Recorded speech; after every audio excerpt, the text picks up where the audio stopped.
Padre y Dios nuestro en los cielos, te damos gracias por tus bendiciones, gracias por tu cuidado, gracias por tu protección. Y ahora, al dirigirnos a este tema sensible en el cual habremos de escudriñar atentamente las profecías del profeta Daniel y también los resultados y el periodo final de dicha profecía, te pedimos tu bendición. Lo pedimos en el nombre del Señor Jesús. Amén. El hilo temático de esta perspectiva es quizás un poco más complejo, o el nivel de complejidad es un poquito más alto que otras presentaciones. En primer lugar, el tiempo que tenemos disponible. Hemos estado hablando con la producción y las razones a veces es que la atención del público se puede reducir a menos tiempo y tener un periodo largo con un tema complejo puede ser difícil. Por lo tanto, lo hemos segmentado en 30 minutos. El otro aspecto es que vamos a tener que lidiar con un alto nivel de información, en cierto sentido, en 30 minutos. Y por otra parte, a veces el vocabulario profético necesita ciertas aclaraciones y ciertos aspectos que deben atenderse adecuadamente para su debida comprensión y que todos como fieles podamos estar en la misma página. El tema 1844 y el santuario celestial son nombres temáticos de una misma referencia y los adventistas del séptimo día en general, en su planteamiento a través de las voces proféticas, escritos, libros, artículos, han formado una serie de doctrinas fundamentales. Y este tópico es una de las 28 doctrinas fundamentales de la Iglesia. La doctrina número 24 que dice: creemos en el ministerio del Señor Jesucristo en el santuario celestial. ¿Cuándo comenzó dicho ministerio?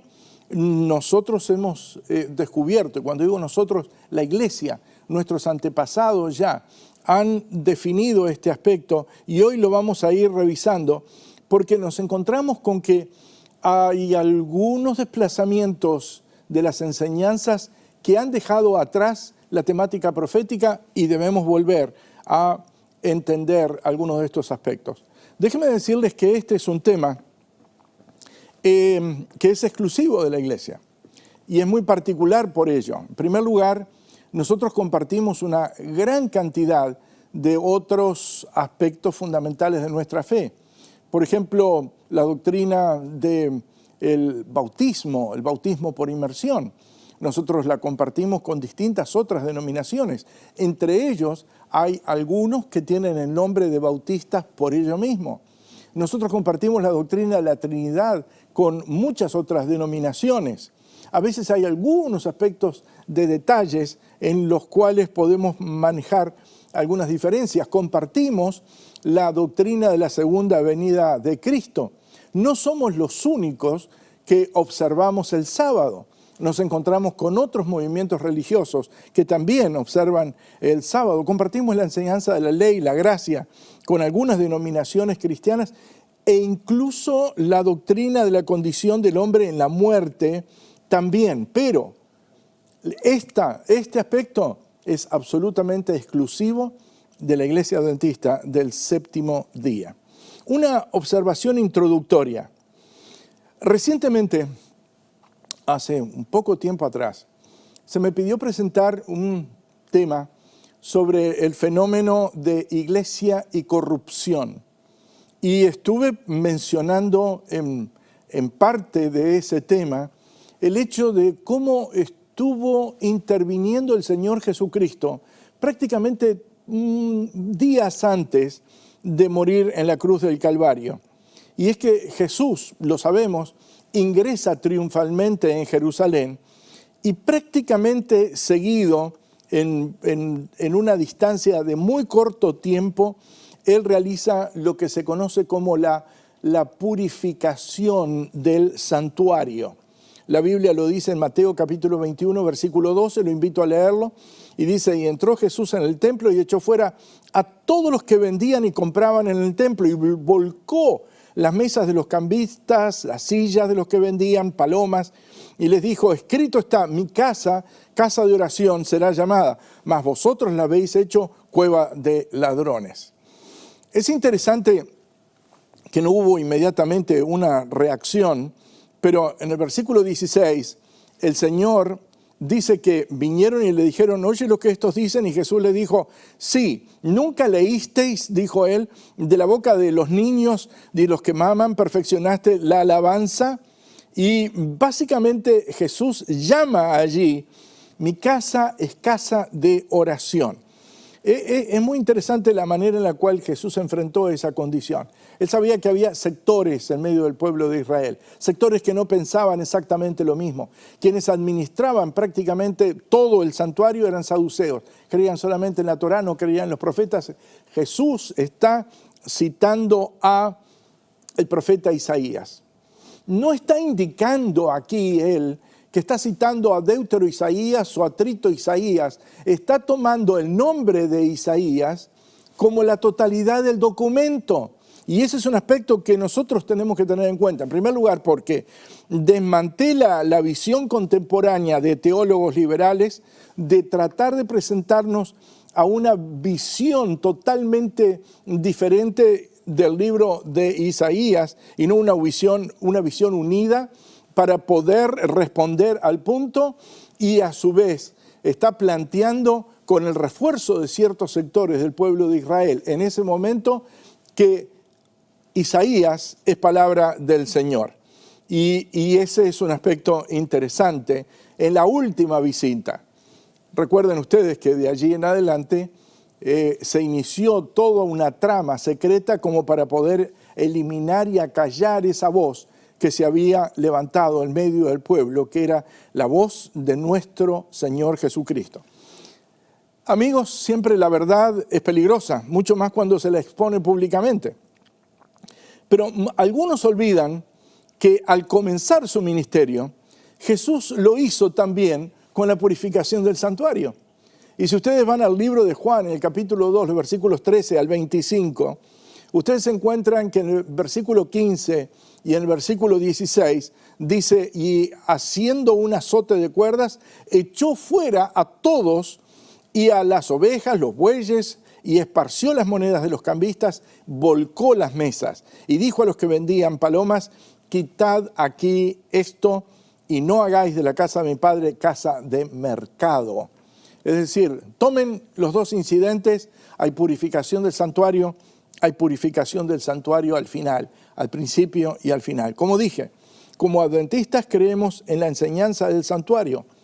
Jesús interviene en la purificación del santuario.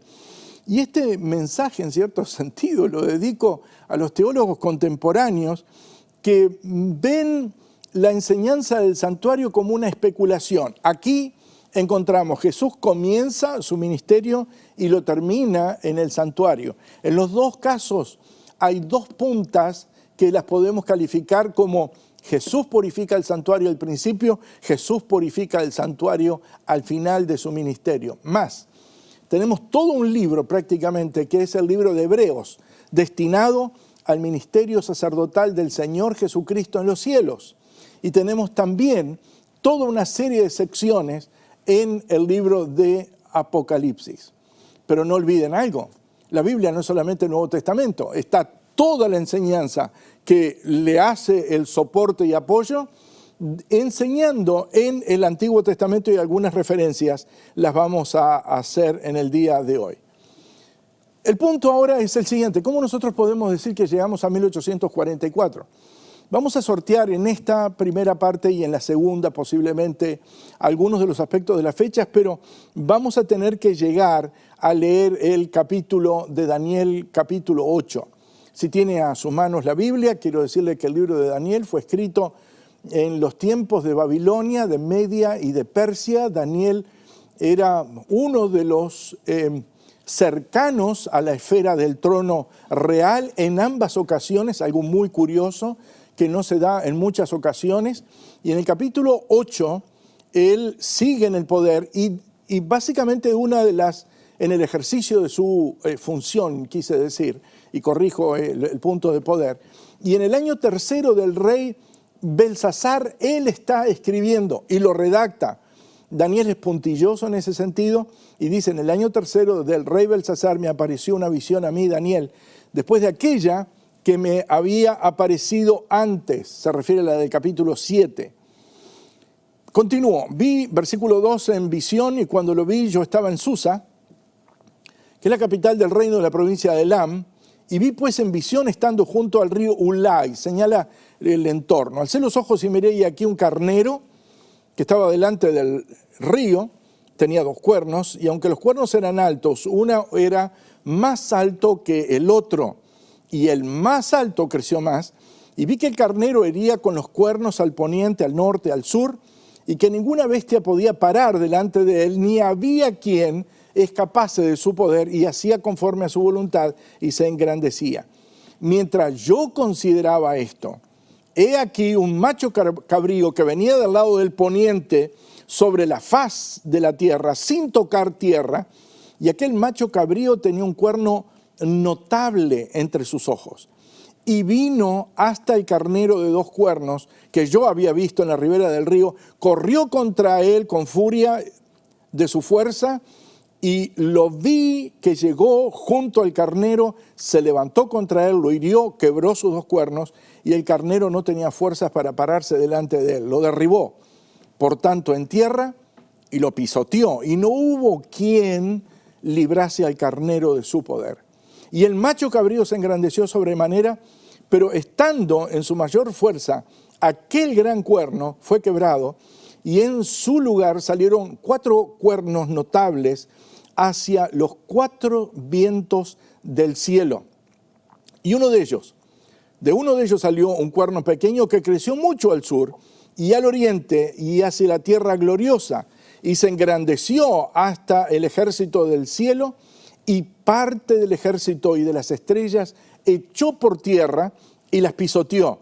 Aún se engrandeció contra el príncipe de los ejércitos, y por él fue quitado el continuo sacrificio, y el lugar de su santuario fue echado por tierra, y a causa de la prevaricación le fue entregado el ejército junto con el continuo sacrificio, y echó por tierra la verdad, e hizo cuanto quiso, y prosperó.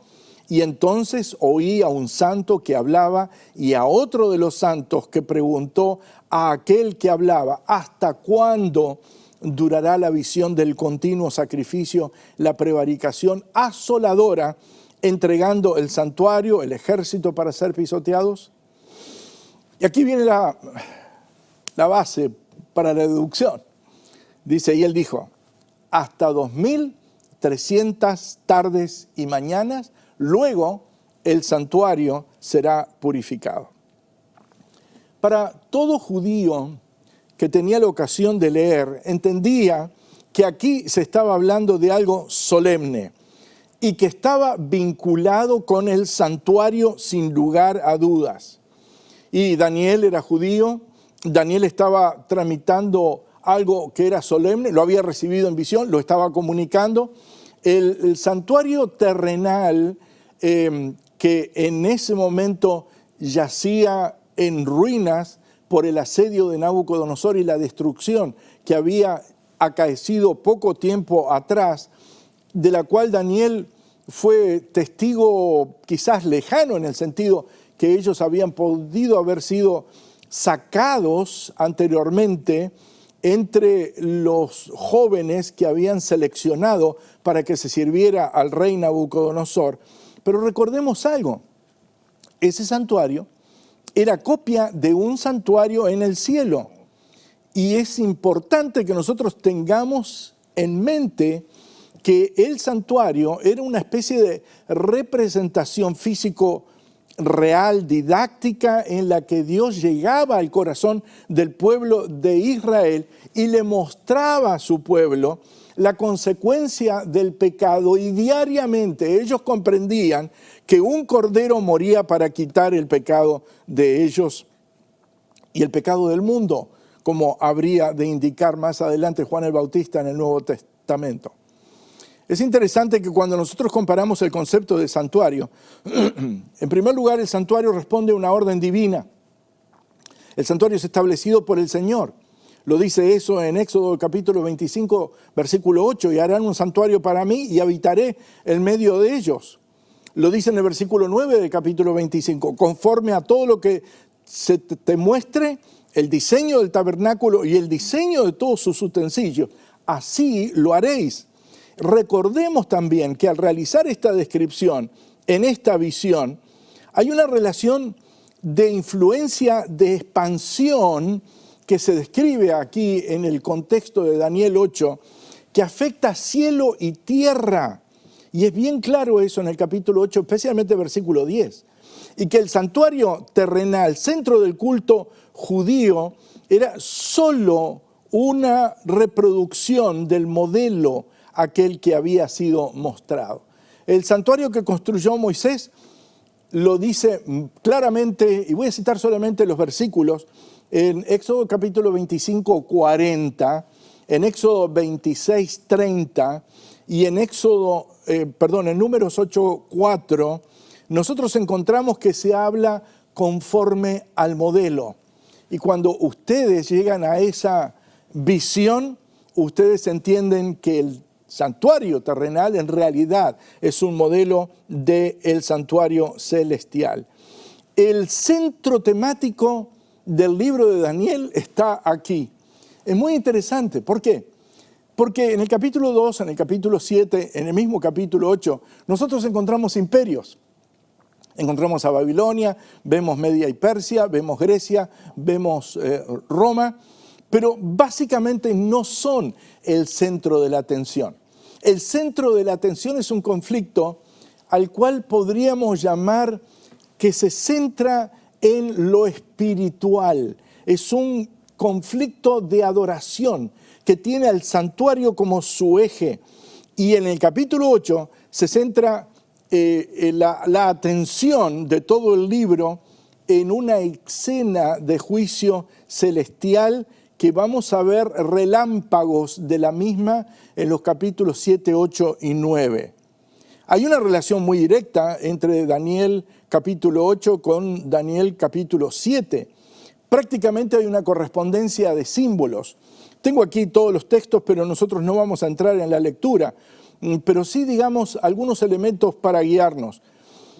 En el capítulo 7, las bestias que aparecen representan a imperios, representan poderes. Encontramos, por ejemplo, a un león alado en el capítulo 7, versículo 4, representando a Babilonia. Encontramos a un oso que está erguido más de un lado que del otro. En el capítulo 7, versículo 5, representa a Media y Persia. Encontramos a un leopardo con 4 alas. Imaginen lo que representa eso en aquella visión. Capítulo 7 de Daniel, versículo 6, representa a Grecia. Y está bien claro quién es aquel que ha operado esa función. No cabe duda que fue Alejandro el Grande o Alejandro Magno por los años 330 aproximadamente antes de Cristo. Hay una bestia luego espantosa, terrible, que sigue, Daniel 7:7, y es Roma, y hay un cuerno pequeño que se levanta, y esa es una característica muy, muy clara de que surge en el periodo de la Roma imperial, ocupa su lugar y se transforma en la Roma papal.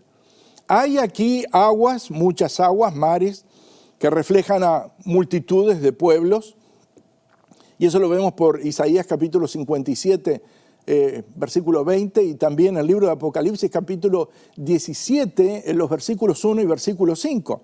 Y hay vientos que simbolizan contiendas, guerras, conflictos, como lo plantea Jeremías en el capítulo 49, versículo 36, y el libro de Apocalipsis en el capítulo 7, versículo 1, como para poder ver cierta correspondencia en la simbología profética. Y los cuernos significan poderes, reyes, poderes terrenales con autoridad y ejercicio de la misma, como aparecen en Daniel capítulo 7, versículo 24, y aquí en los textos que acabamos de leer. Hay alas que le dan celeridad a la conquista, como lo plantea el libro de Habacuc, el capítulo 1, capítulo 1, versículos 6 al 8, Jeremías capítulo 4, versículo 13, y el libro de Deuteronomio, capítulo 48, versículo 29. Es importante también entender y aceptar que en la profecía un día equivale a un año, y lo vamos a ir viendo cuando lleguemos a manejarnos en los cuadros temáticos relativos a eso, y los textos de referencia los pueden encontrar en Números, el capítulo 14, versículo 34, donde el Señor transforma ese periodo de 40 años y habla de 40 días y dice días por año habré de darte. Y hace referencia a eso Ezequiel capítulo 4, versículo 6. Hay algunas comparaciones que quisiera omitir en mi presentación, pero es importante que nosotros entendamos que aquí las bestias representan poderes políticos, representan poderes militares, religiosos, y en el caso del capítulo 8 hay un brazo sacerdotal con interés de intervención en el culto y en el santuario, especialmente en los versículos 11 y 12 de Daniel capítulo 8. Y este es un aspecto importante porque es la gran temática.